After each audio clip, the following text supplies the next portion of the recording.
창세기 40장 23절 한 절입니다. 술 맡은 관원장이 요셉을 기억하지 못하고 그를 잊었더라. 아멘. 여러분, 가장 힘든 고난이 무엇입니까? 여러분, 어떤 고난이 가장 견디기 힘들고 또 이겨내기가 어렵습니까? 성경적으로 말하면 순종이라는 고난입니다. 순종이 가장 이기기 어려운 고난이다라는 겁니다. 그래서 시편 23편에 보면 내가 사망의 음침한 골짜기로 다닐지라도 사망의 음침한 골짜기가 따로 있는 것이 아니라 순종의 자리입니다. 사망의 음침한 골짜기는 모두 다 순종의 장소이고 하나님께서 순종을 요구하는 자리이고 또 순종으로만 통과할 수 있는 그런 자리다라는 것입니다. 신명기 23장에 보면 순종하면 복이다, 그리고 불순종하면 저주다, 죽음이다, 그렇게 말씀을 하고 있어요. 로마서 5장과 연결되는 말씀입니다. 로마서 5장 12절에 보면 아담 한 사람의 불순종으로 말미암아 죄가 세상에 들어오고 죄로 말미암아 사망이 들어왔느니라. 모든 사람에게 미쳤느니라, 그렇게 말하고 있어요. 근데 반대로 로마서 5장 19절에 보면 한 사람 예수님의 순종하심으로 많은 사람이 의인이 된지라, 그렇게 말씀합니다. 순종이 이렇게 귀한 것입니다. 그런데 순종은 어렵습니다. 고난이라고 그랬잖아요. 제가 제목을 험한 순종 물속에서, 제일 힘든 게 순종이에요. 기다리고 순종하고 그대로 행하는 거. 조금만 내 삶에 하나님께서 다른 것을 개입시키잖아요. 그럼 저는 분노해 버리는 거예요. 못 견디겠는 거예요. 못 참겠는 거예요. 그만큼 순종하는 것이 어렵다라는 겁니다. 어렵기 때문에 그 순종이 더욱 귀한 것입니다. 우리의 삶에 순종보다 불순종이 더 많잖아요. 우리 본능적으로 죄인이기 때문에 아람의 그 원죄 본성 속에서 태어났기 때문에 다윗의 고백처럼 시편 51편에 죄악 중에 내가 출생했다. 우린 불순종을 잘합니다. 가만히 내버려두면 그냥 불순종합니다. 그래서 아이들도 보게 되면 엄마 그러고 난 뒤에 배우는 게 싫어잖아요. 싫어. 그리고 욕도 잘 배우고, 그게 죄인이라서 그런 것이다라는 겁니다. 그래서 하나님께서 우리는 능동적으로 순종하지 않거든요. 그런 우리의 본성을 잘 알고 계시기 때문에 하나님이 순종으로 이끄실 때에는 하나님의 뜻이 있다는 거거든요. 그러면 우리가 순종해야 되는데 그 순종으로 이끄실 때에는 하나님이 단순히 우리에게 말로만 하시지 않습니다. 그냥 겉면으로만 하시지 않는다라는 겁니다. 실제로 순종의 장소에 던져 넣으십니다. 그 자리에 차도록 만드신다라는 겁니다. 그 다니엘의 세 친구 보세요. 풀무불에 들어가잖아요. 다니엘 사자굴에 들어가잖아요. 순종의 자리에, 험한 순종의 자리에 던져 넣으신다라는 겁니다. 이사야 말씀처럼 물 가운데 지나고 불 가운데 지나게, 험한 시험 물 속에서, 험한 시험 불 속에서 사망의 음침한 순종의 자리로 우리를 던져 넣으신다라는 겁니다. 왜 그 자리에 던져 넣겠습니까? 사망의 음침한 그 순종의 자리, 골짜기, 거기서는 오직 하나밖에 답이 없어요. 순종하는 것. 오직 순종에만 집중할 수 있도록 우리를 이끄신다라는 겁니다. 잘 아시다시피 창세기 37장에는 요셉이 등장합니다. 그는 하나님께서 보여주신 꿈을 꿉니다. 하나님이 습격하신 꿈이죠. 갑자기 훅 찔러 넣으신, 인천 상륙작전처럼 훅 찔러 넣으신 꿈인데 단순한 꿈이 아니라 하나님의 계시입니다. 당시에는 성경이 다 완성되지 않았을 시대이니까 하나님이 그 당시에는 여러 가지 방편으로 하나님의 계시를 전달하셨습니다. 선지자를 사용하시기도 하셨고, 말씀으로 하시기도 하셨고, 후에는 제사법으로도 하셨고 쭉 했는데, 특별히 창세기에 보면 꿈이 나옵니다. 구약에 보면 또 꿈이 나와요. 다니엘서에도 꿈이 나오고, 꿈을 꾸게 하시고 그 꿈을 하나님이 지정하신, 하나님이 선택하신 특별한 은사를 주신 그 요셉이나 다니엘 같이 하나님께서 주신 특별한 은사를 가지고 그들에 의해서 정확히 풀어내서 해석함으로 하나님의 계시를 하나님의 백성과 이방 나라 가운데 쫙 펼쳐내 보이시는 거예요. 펼쳐 주신 다음에 그 일을 이루어 가신다라는 것입니다. 말씀이, 꿈이라는 것은 하나님의 계시의 말씀인 겁니다. 요셉이 풀었잖아요. 결국 예수님께서 신약에 오셔서 그 말씀을 다 응하게 하시잖아요. 예수님의 모형이다라는 겁니다. 꿈은 곧 예수 그리스도 말씀이다라는 겁니다. 이 말씀, 하나님의 계시인 이 말씀이 요셉을 어디로 이끄시는가? 꿈을 꾸게 하시고 그 말씀이 어디로 이끄십니까? 험한 순종 물속으로 이끄십니다. 험한 순종의 자리로 하나님이 자꾸 떨어뜨리십니다. 형들에게 배신당해서 구덩이에 떨어지잖아요. 그 다음에 애굽이라는 자리에 종으로 팔려서 떨어지잖아요. 보디발의 집에 떨어지죠. 그 다음에 감옥까지 떨어지게 된다라는 겁니다. 요셉의 이 비하라 그럽니다. 그리고 요셉의 비하는 예수님의 비하의 예고편입니다. 빌립보서 2장 5절 이하에 나오잖아요. 예수님의 그 비하들이 쭉 나오잖아요. 예수님께서 그 하나님과 동등됨을 취할 것을 여기지 아니하시고 자기를 비어 종의 형체를 가지사 사람과 같이 되셨고 죽기까지 복종하셨고 예수님의 비하와 순종을 보여준다라는 겁니다. 그렇게 요셉이 감옥에까지 떨어졌습니다. 비하되었습니다. 그렇게 세월이 흘러서 40장입니다. 40장에 이제 때가 왔어요. 왕의 술 맡은 관원장과 떡 굽는 관원장이 죄를 지어서 요셉이 있는 그 감옥에 들어옵니다. 왕의 죄수를 가두는 감옥. 그리고 그 두 사람이 꿈을 꾸는데 요셉이 정확하게 해석을 합니다. 내용은 생략하겠습니다. 여러분 잘 아시니까. 떡 굽던 관원은 요셉의 해석대로 처형을 당하고 술 맡은 관원장은 요셉의 해석대로 복직을 하게 됩니다. 그때 요셉이 술 맡은 관원장에게 자 너에게는 이 좋은 소식이니까 내가 해석해 주는데 해석해 주면서 이렇게 당부를 합니다. 14절 말씀입니다. 오늘 본문 14절 당신이 잘 되시거든 나를 생각하고 내게 은혜를 베풀어서 내 사정을 바로에게 아뢰어서 이 집에서 나가게 해주십시오. 감옥에서 나가게 해주십시오. 그런데 그렇게 부탁했을 때 뭐 술 맡은 관원장이 뭐 오케이 뭐 걱정하지 마라 그랬겠죠. 느헤미야 보세요. 술 맡은 관원이었잖아요. 그 지위가 굉장히 높았습니다. 노예 한 사람쯤은 그 감옥에서 빼내는 것은 일도 아니었던 겁니다. 술 맡은 관원장. 그러니까 그 권세와 힘이 있었는데 걱정하지 마라 그랬어요. 그런데 23절은 이렇게 말합니다. 요셉을 기억하지 못하고 그를 잊었더라. 낙심되잖아요. 39장 23절을 보게 되면 똑같이 재밌습니다. 창세기가 39장도 23절로 끝나고 40장도 23절로 끝납니다.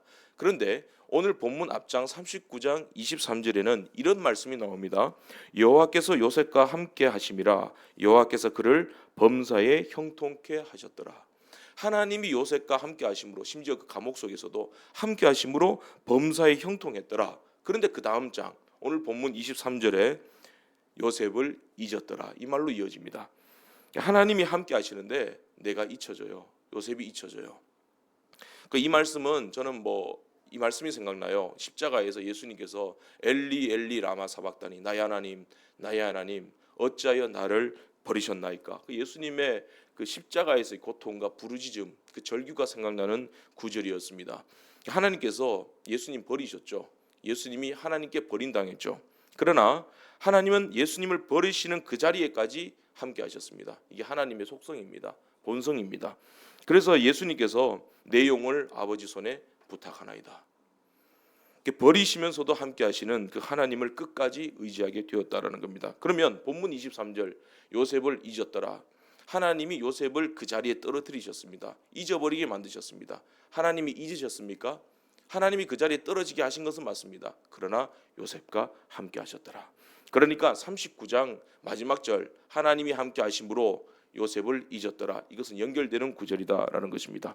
요셉을 온전히 순종케 하시는 하나님의 길로 인도하시는 그 자리로 지금 밀어붙이고 계시는 중이다 이 말씀입니다. 그게 오늘 본문 23절에 요셉을 잊었더라 그 말씀이에요.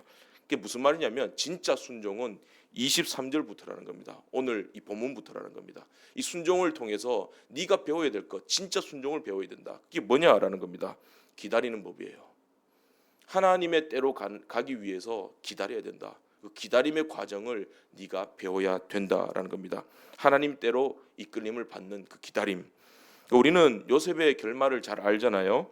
23절에 요셉은 잊혀졌지만 그 다음 장 41장 1절 보세요. 만 2년 후에 요셉에게 때가 찾아옵니다. 근데 그 때가 누구의 때입니까? 요셉의 때가 아니라 요셉은 40장에 나를 구원해 달라고 애걸했습니다. 그런데 하나님은 잊어버리게 하셨어요. 그럼 이 요셉의 때는 지나간 거예요? 아닌 거예요. 41장 넘어와서 만 2년 후에 하나님의 때가 요셉에게 찾아옵니다. 예수님께서도 요한복음 12장 20절 이하에 이런 말씀하셨잖아요. 인자가 영광을 얻을 때가 왔다. 예수님도 돌에 쳐 죽임을 당할 위험에 처했을 때가 있었습니다. 아직 때가 아니다. 너희들 내가 그 사이로 지나가는데 아무도 나 못 쳤지. 그때는 때가 아니었는데 지금은 그때다 그 말이에요. 그 때가 있다라는 겁니다. 하나님의 영광을 얻을 때가 있다. 예수님이 이 땅에 오실 때가 있고 십자가 지실 때가 있고 부활하실 때가 있고 승천하실 때가 있고 다시 오실 그때가 있다라는 겁니다. 하나님의 때가 있다라는 겁니다. 본문 앞장 39장 23절에 하나님이 요셉과 함께 하셨다와 본문 23절 요셉을 잊었더라, 이 말은 하나님이 함께 하심으로 하나님의 때로 요셉을 이끌어 가셨다라는 겁니다. 그 사이에 어떤 과정이 존재합니까? 요셉을 잊었더라, 2년을 기다리게 만드십니다. 그동안도 기다렸습니다. 근데 2년을 또 기다리게 만드십니다. 어떤 목사님이 설교하실 때 방송 설교했는데 제가 굉장히 뜻깊게 들은 해석이 있어요. 여러분, 인내를 온전히 이루라, 야고보서 1장 말씀이잖아요. 인내라는 말의 뜻을 아십니까? 하시더라고요. 인내라는 말은 말하자면 선생님께 꾸중을 듣고 복도에 나가서 무릎 꿇고 의자 들고 손 들고 서 있어. 그런데 이 의자를 도저히 들 수 없는 그 지경까지 옵니다. 인내는 그때부터 시작입니다. 그래요. 요셉이 그때부터 이제 부들부들 떨리기 시작하는 거예요. 요셉을 잊었더라. 그때부터 요셉은 더 기다립니다. 언제까지? 하나님의 때가 임할 때까지. 요셉이 생각한 자기 때는 언제였습니까? 40장 22절까지입니다. 22절까지는 요셉이 이때라 그랬습니다. 이때라, 드디어 때가 왔도다. 꿈을 해석해 줬으니 나는 이 집에서 나간다 확신했던 것 같아요. 근데 하나님은 아니다, 그 네 때고, 요셉 너 때고. 23절에서 41장 1절 말씀으로 넘어오면서 하나님이 하신 말씀은 그때는 네 때가 아니고 그때는 지나갔고 내 때가 그때가 아니라 요 때라, 이 말이에요. 제가 사투리입니다. 요 때라는 말은 그 요셉의 이때와 요 때. 뭐 이병일 목사님이 자기가 뭐 대구 내려와 가지고 뭐 이렇게 하시잖아요. 오라는지. 그래서 제가 그랬습니다. 사무실에서 목사님, 이 대구를 경북을 정복하시러 이 땅에 오셨는데, 여기 내려오셨는데 이산지 내기 주셔서 아직 덜 되었으면 언어가 안 돼요. 목사님은. 제가 그랬어요. 사투리가 안 돼요. 아직 경북 사람 덜 됐습니다. 그래서 제가 그랬습니다. 이것과 요것과 저것 구분하냐고. 그게 무슨 말이네요. 이건 요것 저건 모르냐고. 자, 이것, 자, 세 사람이 여기 옵니다. 뒤에 사람 잘 묻히고, 자, 세 사람을 거실어 해보겠습니다. 자, 여기 있는 사람이 이겁니다. 여기 있는 사람이 요겁니다. 여기 있는 사람이 저겁니다. 이해를 못해요. 자, 순서는 이것이 먼저입니다. 그러나 내 마음적으로는 이것이 가까워요. 말 뜻을 못 알아먹어요. 제가 심히 책망하고 보냈습니다. 아직 멀었습니다. 수심 가득한 얼굴로 돌아갔어요. 강의 못했을 겁니다. 지금 죽 썼을 거예요 아마. 그러니까 요셉 이때가 아니고 요 때라 이 말입니다. 하나님이 네 때가 아니라 내 때라 이 말입니다. 너는 기다려야 된다, 그 말씀이에요. 요셉의 이때와 하나님의 요때 사이에서 요셉의 사명이 뭡니까? 하나님의 때를 기다리는 거예요. 그러니까 예수님께서 십자가에서 아버지 십자가 지시기 전에 나의 원대로 마옵시고 아버지의 원대로 하옵소서. 한 텀 접어주시잖아요. 기다리시잖아요. 그 예수님께서 승천하실 때 기록에 의하면 500여 형제들에게 보이셨다라고 되어 있습니다. 그때 예수님 뭐라 말씀하셨습니까? 사도행전 넘어오면 약속하신 성령을 기다리라. 예수님의 명령이 뭐였습니까? 기다리라. 성령 오실 것이니까 기다리라. 근데 500여 형제가 들었는데 몇 명이 기다렸습니까? 120명이 기다렸습니다. 그 120명 기다린 그들만 성령을 받았습니다. 나머지 380명은 못 기다리는 거예요. 이해가 돼요. 그렇게 의지했던 예수님이 십자가에 달려서 처참하게 죽으십니다. 그들의 모든 소망이 끊어져 버렸습니다. 그런데 3일 만에 부활하셨네요. 새 힘을 얻게 되는 거죠. 와, 진짜구나. 그래서 이제 죽음도 겁나지 않는다. 그런데 예수님 뭐라고 말씀하시냐면 내가 40일 뒤에 승천한다. 간다, 그런 말씀하세요. 그러면서 간다면서 너 약속하신 성령 기다려라, 그런 말씀하세요. 그러니까 이 사람들이 혼란이 생기는 거예요. 또 불안해지기 시작하는 거예요. 또 뭐 간다면서 뭘 또 기다리래 우리 보고.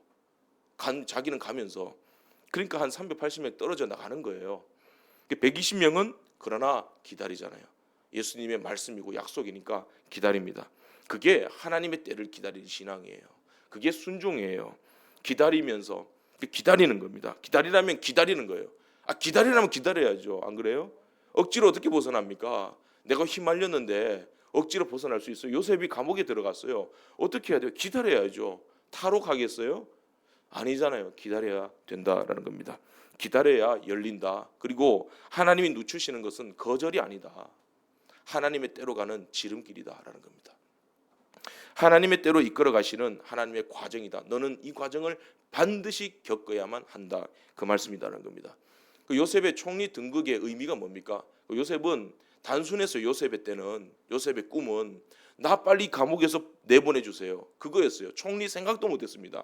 근데 하나님의 때는 뭐예요? 아니야, 너는 애굽의 총리가 돼야 된다. 그러면 하나님께서 요셉을 애굽의 총리로 앉히신 이유가 뭡니까? 하나님이 함께 하심으로 요셉 개인의 성공을 주시기 위해서가 아닙니다. 하나님은 철저하게 하나님의 뜻대로 이끌어 가시는 겁니다. 우리 개인을 위해서가 아니에요. 하나님의 영광과 하나님의 나라를 위하여 우리를 그 영광스러운 것에 참여시키는 겁니다. 그게 나를 위한 것보다 더 나를 위한 것입니다. 하나님의 구원의 역사 속에서 자기 백성들을 애굽으로 보내시기 위해서 요셉을 총리로 세우신 겁니다. 애굽의 총리가 된 것은 그 방편에 불과한 것입니다. 너 잘 먹고 잘 살고 권세 누려라, 고생했으니까. 그거 아니라는 겁니다. 여러분, 약속의 땅 가나안 땅에 들어가는 것이 하나님이 이스라엘에게 주신 보상이었습니까? 아닙니다. 요구입니다.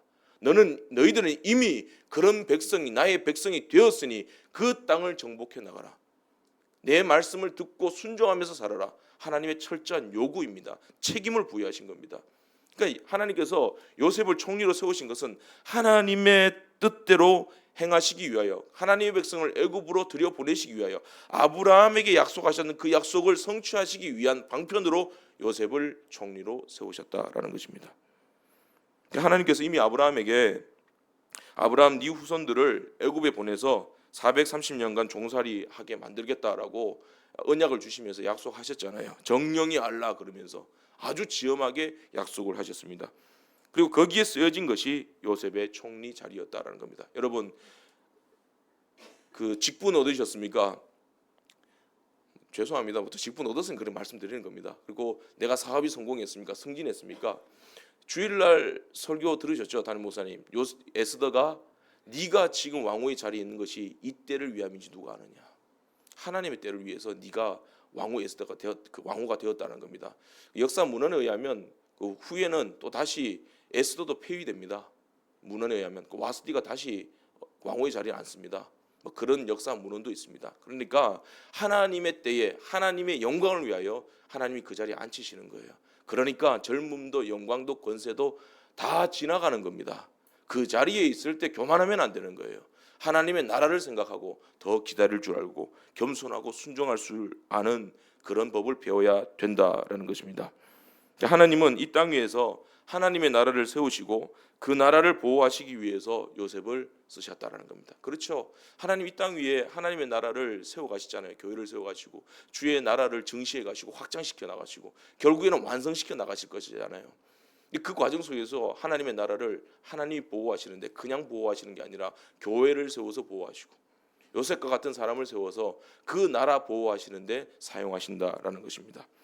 반면에 요셉과 비슷한 케이스가 있죠. 다니엘도 꿈 해석으로 세상이 봤을 땐 성공한 사람이잖아요. 요셉 이후에 한 11세기도 더 지난 시점입니다. 그러니까 BC 600년 경에 하나님이 느부갓네살을 사용하셔서 범죄한 자기 백성을 이제 징치하십니다. 징계하시는 거죠. 근데 징계하시는 것도 다스리시는 거예요. 그리고 그 백성을 보존하시는 방법입니다. 정결케 하셔서 그걸 거룩하게 하시는 것이다라는 겁니다. 그런 역사 가운데 하나님께서 다니엘 같은 자를 사용하시고 요셉 같은 자를 사용하셔서 꿈을 해석하게 하시고 온 세상의 그 왕과 모든 민족을 다스리는 분이 하나님이시다는 것을 드러내 보시는 거예요. 뜨인돌 나오잖아요. 뜨인돌이 모든 바벨론, 페르시아, 로마 다 부수고 온 땅에 가득하잖아요. 그 뜨인돌이 누굽니까? 모퉁이 돌이잖아요. 모퉁이 돌 누굽니까? 교회의 머리 대신 예수 그리스도입니다. 예수 그리스도가 왕이 되시고 발등상 되게 하시기까지 십자가로 다 이기게 하시고 통치하시는 하나님의 나라 완성을 보여주시는 겁니다. 그 꿈을 통해서 보여주신 겁니다. 하나님이 왕이시고 주권자 되신다는 것을 보여주신다라는 겁니다. 만방에 자기 백성에게뿐만 아니라. 그래서 우리가 예배 드린다고 할 때 나의 주 나의 하나님께만 예배 드리는 게 아니에요. 만왕의 왕이시고 온 땅의 주인 되시고 창조 되신 하나님께 예배 드리는 겁니다. 나의 아버지이고 나의 구원자 하나님이시면서도 만왕의 왕이신 겁니다. 그분께 예배 드리는 거예요. 단순히 우리는 자꾸 국한시키잖아요. 제한시키잖아요. 그게 아닌 겁니다. 그런 나의 하나님, 나의 아버지, 그리고 만왕의 왕이신 그분께 예배드리는 것이다 라는 겁니다. 요셉과 다니엘 두 사람 모두 총리의 자리에 올랐지만 그 자리를 하나님께서 단순히 그 자리를 주기 위함이 아니라 그 꿈과 그 해석과 그 자리와 그 지혜와 또 그 시대와 그 시대 왕과 모든 권세를 다 사용하셔서 하나님 나라를 보호해 가시고 그 나라를 완성해 나가신 방편으로 쓰셨다라는 것이 오늘 성경이 말하고 있는 바이다라는 것입니다. 하나님은 이스라엘의 애굽행에 요셉을 쓰시기 위해서 애굽의 왕조까지 바꿔버리십니다. 원래 애굽의 왕조는 함족입니다. 셈, 함, 야곱할 때 함족입니다. 그런데 서남아시아 쪽에서 이제 미즈라임이라고 그러죠. 올라온 그 셈족속인 힉소스족이라고 있습니다. 힉소스족이 이제 요셉이 종으로 그 팔려온 그 시기에 애굽의 제2 중간기 시대인 그 BC 1725년부터 1550년까지 그 애굽의 15, 16 왕조 그때를 세우고 통치한 족속들입니다. 그 애굽의 요셉이 잡혀온 그 시점에 그 타이밍에 먼저 힉소스족이 이제 그 애굽을 공격해가지고 자기 왕조를 15, 16 왕조를 세워갔다라는 것입니다. 그 다음에 또 다시 바뀌어요. 그게 출애굽기에 나오면 요셉을 잊었더라 그 말이에요. 원래의 주인에게로 돌아갔다 그 말입니다. 함족속에게로. 그러니까 요셉도 셈 족속이고 힉소스족도 셈 족속인 겁니다. 그러니까 같은 셈족끼리 요셉이 거부감 없이 총리가 될 수 있었던 기틀이 마련되었다는 것입니다. 그러니까 애굽의 종으로 팔려갈 때 요셉도 셈족이고 힉소스 왕조가 이렇게 지배하고 있었으니까 같은 셈족끼리 요셉 같은 사람은 배신하지 않겠다. 받아들이기 쉬웠겠죠. 보디발도 셈족이었습니다. 힉소스족. 근데 보디발의 아내는 이제 그 애굽의 여인이었던 것 같아요. 되게 애굽의 여인 예쁘고 화려하고 그 쾌락에 취해 있고 하나님께서 그러니까 요셉이 총리가 될 수 있도록 그 모든 길을 과정을 심지어는 그 족속까지 다 바꿔버립니다. 왕조까지. 하나님이 하나님의 때를 위해서 그렇게 다 마련하셨다라는 겁니다. 요셉의 총리 직분이 단순한 하나님의 사역의 도구였다라는 겁니다. 이 땅에서 성도가 처하게 되는 빈부귀천, 또 크고 작음, 또 높고 낮음, 예쁘고 또 추함 이런 것들이 같은 성도인데도 예쁜 사람이 있고 추한 사람이 있고 잘 나가는 사람이 있고 잘 안 나가는 사람이 있어요. 다 형통하고 자녀들도 잘 되고 근데 계속 어려운 사람이 있어요. 그걸 가지고 네가 복 받았니 못 받았니 할 것 아니다 그 말입니다. 빈부귀천 높고 낮음도 그 모든 것은 높으면 높은 대로 하나님의 뜻이 있고 낮으면 나름대로 하나님의 뜻이 있고 다 기다리게 하시고 하나님이 만족해 하시고 하나님이 이끌어 가시는 그 구원의 역사와 드라마가 있다라는 것입니다. 하나님의 역사 속에서 그 빈부귀천이 잠시 쓰이는 도구에 불과한 것이지 그것으로 성도의 최종 가치가 결정되는 것은 아니다라는 것입니다. 그러니까 야고보서 말씀이 맞아요. 높은 자, 물질이 많은 자를 말하는 겁니다. 높은 자도 자랑하지 말라. 낮은 자는 그 낮아짐을 자랑해라. 높은 자는 그리스도 안에선 자기 낮아짐을 자랑해라. 아무도 자랑하지 말아라. 그렇게 말씀하고 있다라는 것입니다. 그러니까 서로의 고난과 세상의 성공을 두고 함부로 판단하지 말자라는 겁니다. 오직 하나님의 목적과 그 때에 따라 쓰이는 것입니다. 자, 너 순종 안 하고 너 예배 빠지니까 하나님이 그렇게 어려움 겪게 하고 병 걸리게 하는 거잖아. 그러면 안 된다는 겁니다. 하나님 뜻이 있겠죠. 하나님이 또 훈련시켜 가시는 거겠죠. 합력하여 선을 이루어 가실 줄 믿습니다. 기도해 줘야 되는 겁니다. 나도 그러한 환경에 그러한 처지에 내려갈 때가 있다라는 것입니다. 요셉이 억울하게 팔려가고 감옥에 갇히는 것도 하나님께서 요셉의 한낱 착각했던 그 꿈을 비워내시고 산산조각 내시고 하나님의 때를 위하여 필요한 과정을 하나님께서 할애해 가신다라는 것입니다. 그래서 요셉에게 기다림의 시간이 필요했다라는 것입니다. 하나님의 뜻이 이루어지는 것, 그것이 진짜 성공이니까. 기다림 속에서 요셉은 잊혀지고 하나님의 그때가 되었을 때 이제 비로소 꿈이 해석되게 하시는 겁니다. 2년이 걸려서 다시 감옥에서 나오게 하셨다라는 것입니다. 그럴 수도 없겠지만 만약에 요셉이 탈옥을 시도했다, 신창원처럼. 신창원은 굉장히 저는 가깝게 느껴져요. 제가 고등학교 다닐 때 신창원 닮았다는 소리 많이 들어가지고 그래서 막 기분 나쁘고 그랬는데 요즘 영상 보니까 고등학교 때 제 사진하고 굉장히 닮았어요.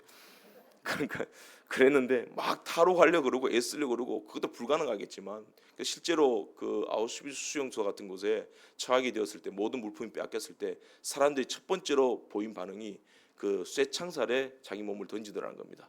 절망하니까 나 탈옥해야지. 그런데 거기 전류가 흐르니까 거기서 타 죽어버리는 거예요. 그러니까 그렇게 자살 방법을 선택했다는 겁니다. 나 도망칠 거야. 성공했다고 칩시다. 요셉이. 자기는 성공했을지 모르지만 요셉의 생애에 하나님의 나라는 없는 것입니다. 하나님의 나라를 이루어 가시기 위해서 우리를 그 고난을 허용하시고 그 고난 속에서 순종하고 기다리게 만드신다라는 겁니다. 또 한 가지 이어지는 겁니다. 단순히 기다리는 것만이 능사는 아닙니다. 순종이 아닙니다. 기다리면서 하나님과 동행하는 법을 배워야 됩니다. 이게 좀 더 쉽게 풀어서 동행이 뭐냐? 참여하는 것입니다. 참여하는 것. 그걸 더 쪼개면요, 참석하고 참여하는 것, 그것이 동행이다라는 것입니다. 39장 2절에 보면 여호와께서 요셉과 함께 하심으로 그가 형통한 자가 되어, 그 억울한 누명과 감옥행의 고난이 시작되는 장 그 맨 앞에 하나님과의 동행이라는 어구가 자꾸 등장을 합니다. 하나님과 동행했는데 보디발 그 집에 노예로 있습니다. 노예로 있으면서 하나님이 동행해요. 그런데 그 아내에게 이상하게 꼬여가지고 감옥으로 떨어집니다. 그 감옥에 떨어졌는데도 하나님이 함께 하십니다. 형통한 자가 됩니다. 그런데 요셉을 잊어버려요. 계속해서 억울한 상황으로 내려가게 된다는 겁니다. 근데 하나님과 동행이라고 했는데 이 동행이라는 말이 에트라는 말입니다. 에트라는 전치사인데 동행이라는 뜻을 담고 있습니다. 이 에트라는 말을 사용하고 있는 구절이 여기만 나오는 것이 아니라 창세기에 더 나옵니다. 창세기 5장 보면 하나님과 에녹이 에트했다, 동행했다. 그리고 창세기 6장에 보면 노아도 하나님과 에트했다, 동행했다. 요셉도 하나님과 에트했다, 동행했다. 그런데 노아 그리고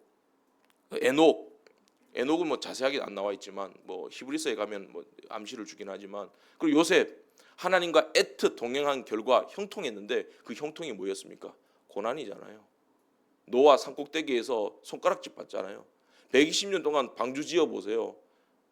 그러니까 일개 그냥 작은 집을 짓고 교회 뜯어 고치고 하는데도 그 보통 일이 아니거든요. 그런데 120년 동안 지어라, 그 비난받아요. 세상은 타락해져 가고. 요셉 보세요. 하나님이 동행하시고 형통하는데 내가 왜 누명을 뒤집어 쓰고 감옥의 자리까지 떨어져야 되냔 말이에요. 왜 잊혀져야 되냔 말입니다. 이렇게 아담, 에녹, 노아, 아브라함, 이삭, 야곱, 요셉, 바울, 다윗, 모세, 하나님의 모든 사람들, 하나님의 백성들 모두는 하나님과 에트 동행하는 삶을 살게 됩니다.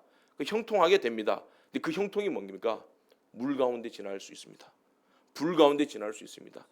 사망의 음침한 골짜기로 다닐지라도 다닐 수 있습니다. 그러나 합력의 선을 이루시는 하나님은 사망의 음침한 골짜기로 다닐지라도 내가 해를 두려워하지 않을 것은 주께서 나와 함께 하심이라. 주의 지팡이와 막대가 나를 안위하시나이다. 주께서 내 원수의 목전 앞에서 내게 상을 베푸시고 기름으로 내 머리에 부으셨으니 내 잔이 넘치나이다. 다 지나게 하시고 마지막에 내 잔이 넘치나이다.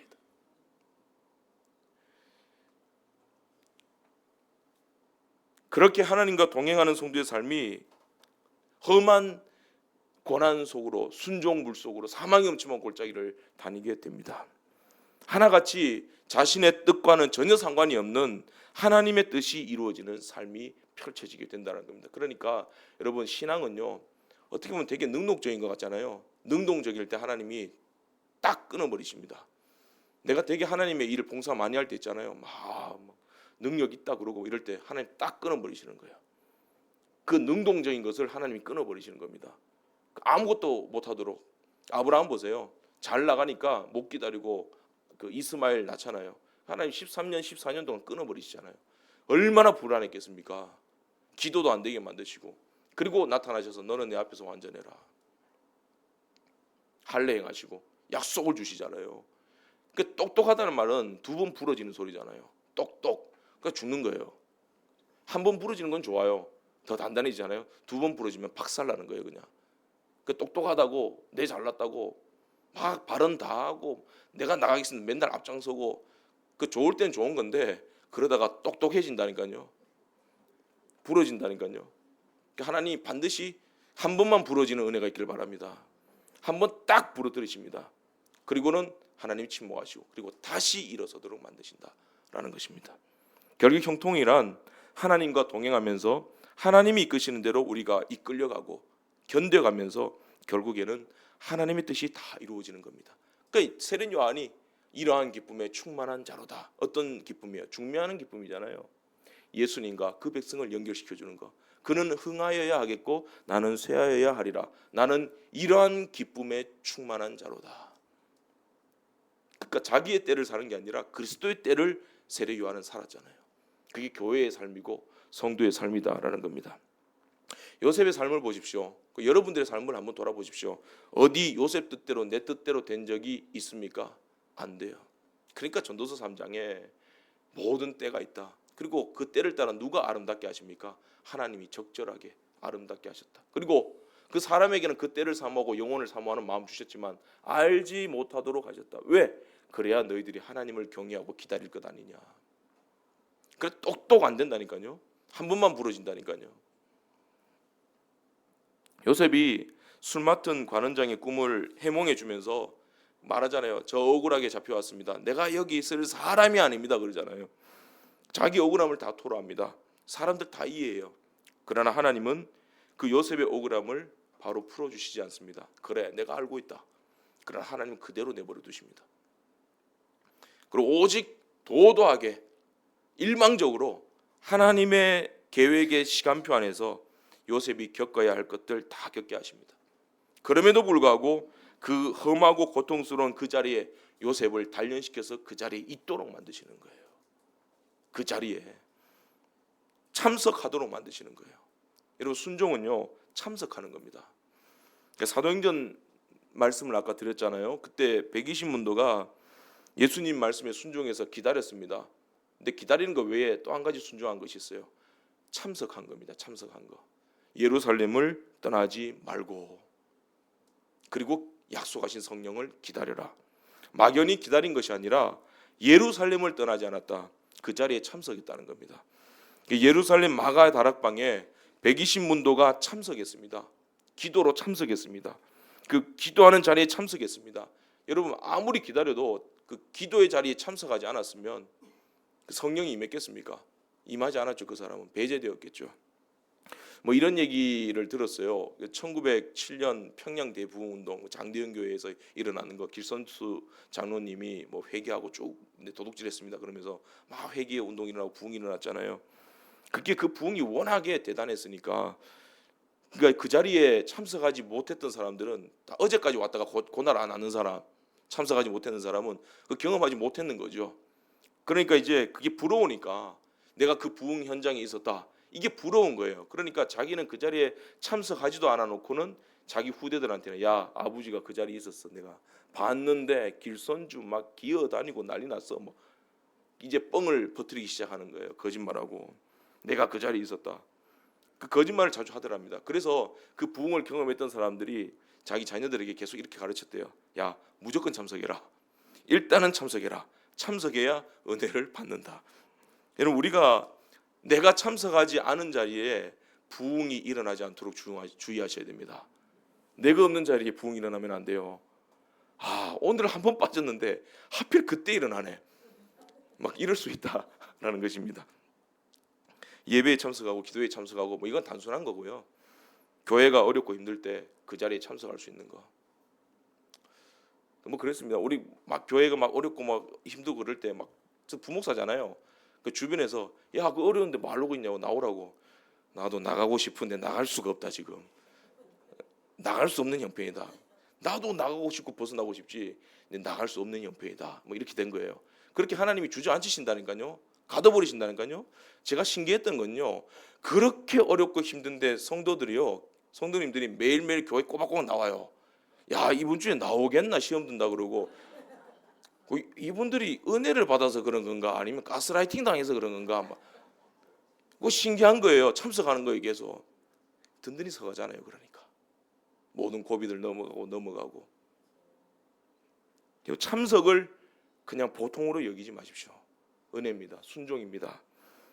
그 구레네 시몬 보세요. 자기 지고 싶어서 졌습니까? 십자가인지 짝대기인지 내가 모르겠는데 막 주니까 지라 그러니까 씩씩거리면서 지고 갑니다. 참석하잖아요. 근데 그게 은혜입니다. 그러니까 하나님이 나를 충성되이 여기사 이 귀한 직분을 맡기셨나니, 하나님 그렇게 여겨주는 거예요. 고난의 자리, 순종의 자리, 힘들지고 어렵지만 그 다 피하려고 그러지 말고, 물론 복 있는 사람 악의 길을 쫓지 아니하고 죄인의 길을 서지 아니하고 오만한 자의 자리에 앉지 아니한다 그랬잖아요. 그런데 그것도요, 죄인의 길, 오만한 자의 자리, 그 피하고 싶어도 못 피하는 그 자리까지 있다니까요. 그 근육까지 침륜에 들어와가지고 나를 꼼짝 못하게 할 때가 있다니까요. 그때는 어떻게 되겠습니까? 주여, 주만 바라봅니다. 그 자리에 견뎌내는 거예요. 그 자리에 서 있을 수 있는 거, 그게 은혜다라는 겁니다. 저 총신 다닐 때 그 필리핀의 어떤 선교사님인데 책의 제목이 선교하다 죽으리인가? 하여튼 필리핀 산족들에게 이제 선교하는 선교사님이에요. 그분이 오셔서 첫 마디가 뭔지 아세요? 저에게는 꿈이 있습니다. 저의 소원은 아직도 필리핀을 벗어나는 것입니다. 자기 선교 자리 도망치고 싶대요. 그런데 하나님이 꼼짝 못하도록 거기 가둬두신다는 거예요. 성경은 그리스도의 사랑이 우리를 강권하시는도다. 실제로 예수님의 사랑이 우리를 강권해서 우리가 그 자리에 있었습니까? 어떤 경우는 체면 때문에 어떤 건 이리저리 걸려가지고 어쩔 수 못, 꼼짝 못하는 자리에 눌려 있었는데, 하나님은 나를 귀히 여기시고 충성되이 여기사 그것도 다 예수의 사랑이야. 예수 사랑 안에서 네가 그 사랑으로 강권함을 받아서 네가 있었던 거야. 그러니까 우리의 순종과 우리의 부족함을 예수 안에서 하나님께서 크게 보신다니까요.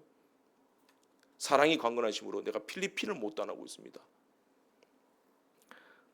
하나님이 참석시킨다는 겁니다. 하나님이 그 자리에서 순종시킨다는 겁니다. 또 참석만 해서는 안 되겠죠. 참여해야 됩니다. 적극적으로 참여해야 된다. 예루살렘을 떠나지 않고 모여서 다들 기도하는데, 다 120문도가 다 기도하는데 갑자기 그 기도하는데 자기는 계단에서 담배 피고 있고 뭐 이러면은 안 되잖아요. 그러면 성령이 다 임하면은 119명한테는 임했는데 자기한테는 안 임하는 거예요. 그 자리에 참석은 했는데 기도하지 않고, 그 불이 내려오니까 자기는 거기 담배불 붙이려고 하는 거예요. 그러니까 깨닫지 못하는 거예요. 무슨 말이에요? 그 자리에 참석하고 적극적으로 참여하라는 겁니다. 기도하고 부르짖고. 저도요 원래 조용히 기도하는 스타일이에요. 시끄러운 거 딱 질색입니다. 근데 서부교회 오니까 쫙 해야 되잖아요. 그래서 순종해야 되잖아요. 하나님이 이 교회의 영적인 색깔이 그런 거잖아요. 주여, 그럼 주여 해야 되는, 뭐 집어넣는 게 아니고요. 주여 그러는 거잖아요. 그렇죠. 주여 그러는 거잖아요. 그러니까 주여 해야 되고, 그 전에 있던 교회도 또 꽐 지르고 해야 되는데 또 주여 목 다 나가고 피 막 토하고. 그러니까 참여하는 거예요. 하나님 이 자리에서 오늘의 흡족한 은혜 주실 줄 믿습니다. 주여 부르는 거잖아요. 순종의 자리에 참석하는 것으로 만족하지 말고 적극적으로 하나님의 이끄심에 참여하자는 겁니다. 그것이 하나님과 동행하는 것입니다. 내가 다 모릅니다. 내가 알아서 합니까? 내가 하는 행동이 다 옳습니까? 아니에요. 그냥 지혜를 구하는 것 뿐이에요. 근데 지혜를 구하는데 나의 행동은요 한참 부족해요. 미달돼요. 그 말 안 했으면 좋을 뻔, 이겁니다. 그런데 하나님의 지혜로 나를 이끌어 가시는 거예요. 나는 모르지만 하나님이 되게 하시는 거예요. 그걸 믿고 참석하고 참여하는 겁니다. 순종하는 것입니다. 동행하는 것입니다. 하나님과의 동행을 확실하게 보여주신 분이 예수님입니다. 아까도 말씀드렸습니다. 누가복음 22장 42절에 그러나 내 원대로 마시옵고 아버지의 원대로 되기를 원하나이다. 적극적으로 그 고난에 참여하십니다. 히브리서 보세요. 11장에 모세도 보세요. 잠시 죄악의 낙을 누리는 것보다 하나님의 백성과 고난 누리는 것을 더 좋아했다. 고난에 참여하잖아요. 요셉 보세요. 39장에 보디발의 아내가 유혹했을 때, 아까 말씀드렸죠. 보디발의 아내는, 보디발은 셈 족속이라도 보디발의 아내는 그 애굽의 원래 그 함 족속이나 그런 사람이라고요. 예쁘고 그랬다고요. 그러니까 아마도 이 정복자니까 보디발이 아마 자기 누구처럼 나이 차이 많이 나는 사람하고 여자 결혼했겠죠. 그죠? 띠동갑쯤 되는 사람이죠. 그래가지고 이제 막 애굽의 여인이 예쁘잖아요. 예뻐가지고 막 그런데 그 여인이 얼마나 젊고 매력이 있었겠습니까? 요셉에게 그저 떨리는 코소리는 요셉 순간적으로 흔들렸겠죠. 그죠? 남자니까. 근데 왜 이래? 당신은 결혼했잖아. 아줌마잖아. 총각한테 그러지 마. 막 그렇겠죠. 그러면서 뭐라고 말합니까? 내가 어찌 이 큰 악을 행하여 하나님께 득죄하리이까? 뭘 생각합니까? 뭘 선택합니까? 자기가 불이익을 직감합니다. 이 보디발의 아내의 말을 듣지 않으면, 들으면은 뭐 조용히 다 처리되고 나도 편하게 열리고 출세도 할 건데, 이거 내가 거절하면 이거 불이익이 온다. 나 분명히 큰일 난다. 직감하면서도 뭐라고 말합니까? 내가 어찌 하나님께. 여러분, 그거 있어야 됩니다. 이거 있어야 됩니다. 어떤 유혹이 오거나 할 때요, 물론 나는 약합니다. 근데 그 중심에 뭐가 있어야 되는지 압니까? 어찌 하나님께. 이거 있어야 됩니다. 내가 의로워서가 아니라 그거 있어야 됩니다. 그거 없으면 신앙인 아닙니다. 그거 없으면 예수 믿는 사람 아닙니다. 목사라도요, 장로라도요, 신앙 좋은 사람이라도요, 산을 몇 번 옮기는 사람일지라도요, 그거 없으면 그거 예수 믿는 사람 아닙니다. 마지막 때에 가라지 되어서 뽑히는 날이 있어요. 내가 어찌 하나님께. 이거 선택해야 됩니다. 하나님이 기뻐하시는 그 순종의 자리에, 고난의 자리에 적극 참여해야 된다는 겁니다. 칼빈도 보면요, 칼빈이 자기 아버지가 살고 있던 프랑스 누아용에서 태어났습니다. 그 아버지가 교구 감독과 친분이 있었습니다. 또 아버지도 교구의 어떤 무슨 특수한 고급 그 관리였습니다. 그러니까 라인이 있는 거예요. 좋은 라인이, 인맥이 있고 줄이 있는 거, 백이 있는 거예요. 칼빈이. 칼빈도 보면은 자랑 못하는 거예요. 그래서 그 교구 교회 감독의 여러 가지 주선과 영향으로 칼빈도 그 인맥의 혜택 가운데서 신학 공부를 시작했습니다. 근데 나중에 이 칼빈 아버지가 교구 그 감독하고 이제 불화합니다. 관계가 깨져버립니다. 생이별해 버리는 겁니다. 그러니까 이제 이 아버지 칼빈 불러가지고 그런 말합니다. 야, 내가 줄 잘못 썼다. 이 동아줄인 줄 알았는데 썩은 동아줄이었다. 감독과 이제 내 끝났다. 그러니까 네가 앞으로 목회를 해도 특혜가 없다. 네 길이 안 열린다. 안 열릴 거니까 네 신학 그만두고 정치인이나 뭐 법률가나 해라. 그러니까 칼빈이 또 아버지 말을 잘 들어요. 제네바 교회에서 쫓겨났을 때도 쫓겨나면 쫓겨나고, 이따가 다시 오라면 또 와가지고 에베소서 강의하고 그랬단 말이에요. 칼빈이 또 그런 사람이에요. 칼빈이 예 하고는 그 법률 학교에 들어갑니다. 들어가서 이제 열심히 법률 공부하고 있는데 하나님이 아버지를 데려가 버리시는 거예요. 돌아가십니다. 그러자 칼빈은 법률 학교 다니던 거 중단하고 다시 신학교에 들어갑니다. 이 칼빈이 신학이라는 학문을 좋아해서 그런 것이 아니라 하나님을 사랑하기 때문에, 진리를 바로 규명해서 복음과 하나님의 나라를 바로 드러내는 것을 그 마음속에 사모했기 때문에 신학교에 들어간 겁니다. 그리고 한 20세 초반이 되었을 때 그 신학이 이제 아주 높이 올라갑니다. 부족했었습니다. 바울도 신학이 부족하고 엘로힘, 뭐 야훼, 그 하나님 알았기 때문에 예수 그리스도 2위 되신 하나님, 삼위일체 하나님 모르니까 교회를 핍박했던 것이지, 그가 핍박했던 것은 바리새인으로서 하나님을 사랑하기 위해서 그랬던 거예요. 근데 그게 지식이 부족하고 잘못된 것이었죠. 예수 만나고는 자기가 그때 그 교회를 핍박했던 힘 그 이상으로 복음을 전하잖아요. 칼빈도 그렇습니다. 하나님을 아는 지식으로 꽉 차고 주님을 향한 사랑이 꽉 찼을 때, 20대 초반이 되었을 때 그때부터 하나님의 일을 멋지게 해나가기 시작합니다. 하나님을 향한 사랑 때문입니다. 그래서 그 사랑 때문에 그 힘들고 어려운 선한 싸움의 자리에 자처해서 나간 것이고, 그저 자리만 채운 것이 아니라 자기 생명을 갈아 넣으면서까지 하나님이 주신 사명에 적극 참여했다라는 것입니다. 시편 105편입니다. 17절부터 19절에 이렇게 말씀합니다. 요셉을 가리켜, 예수님을 예표한 요셉입니다. 그가 한 사람을 앞서 보내셨으며 요셉이 종으로 팔렸도다. 18절, 그의 발은 착고에 차고 그의 몸은 쇠사슬에 매였으니. 19절, 곧 여호와의 말씀이 응할 때까지라. 그의 말씀이 그를 단련하셨도다.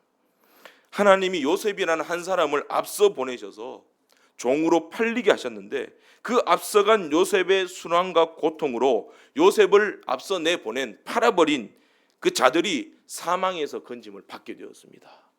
예수님을 죽인 자들이 예수 그리스도의 십자가와 부활로 말미암아 구원을 받게 되었다, 그 말인 겁니다. 그러니까 요셉은 예수님의 모형입니다. 예수를 증거하기 위해서 하나님과 동행하고 고난도 겪고 원치 않는 길을 가면서 자기를 하나님께 던져놓는 삶을 살게 되었다라는 것입니다.